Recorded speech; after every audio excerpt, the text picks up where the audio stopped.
So what's up mga kabonjing, no? Gutom na tayo. Daan na lang muna tayo ng grocery kung ano makakain natin. Saka nagpapabili si Kapusit ng dito, ng melon. Kasi nga, suka siya ng suka eh. Kasi niya kainin. So yun lang naman yung grocery sa tabi natin. At medyo nakapagtulog man ako. T-shirt. Medyo maganda na yung weather mga kabonjing ngayon, no? Hindi na siya masyadong malamig. Ito na mahangin. Mahangin mga kabonjing. So ayun na yung grocery. Yung mga food trip dyan. Ito lang yung namin. Yung sa kami nakatara. Pasok tayo mga kabonjing. Gusto ko ng friends namin. So dahil wala kang Jollibee dito sa Quebec City. Ito yung pinakamasarap na fried chicken nakainan ko talaga. Para sa akin yung fried chicken sa ina.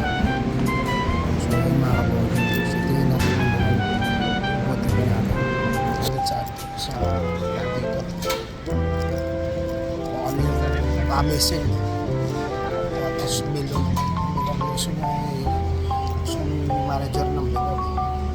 So ito yung milon, ito yung mga milon. Kaano kaya ito? Kaano ba yung milon? Ang presyo $8 yung milon. Ay maliit lang. Sa mga quadro.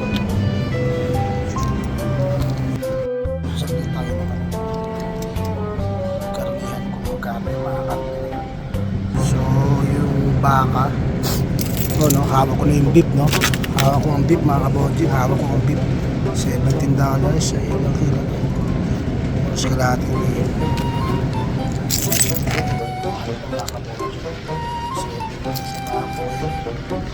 Sa pork chop $8. Sa mga kapalo kasin to sa atin. Sa kasin 1.6 kilo 18. So pork chop medyo magandang bilog 8. Sa manok, wow,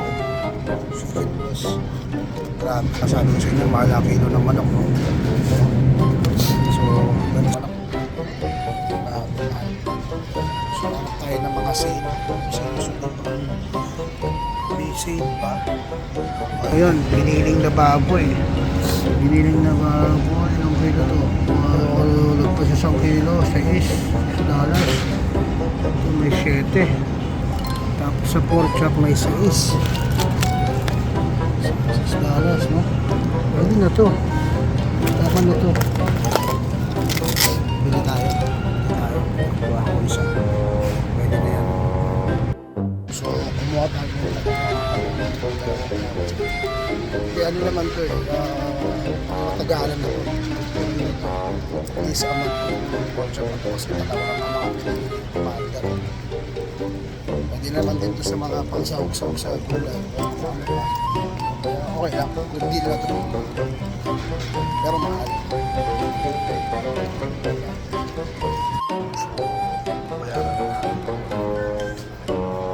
Hindi sana ako ng kaso hindi ko siya bakit ito. So maliit na lang ito.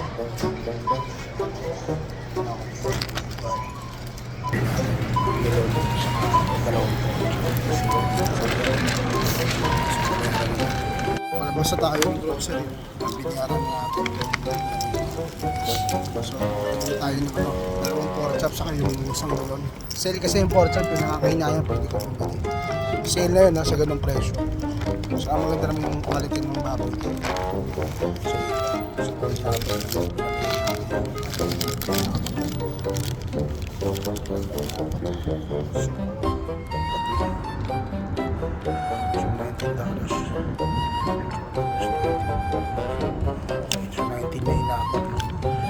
$19 sa dalawang baboy, dalawang pork chop sa mahal, no?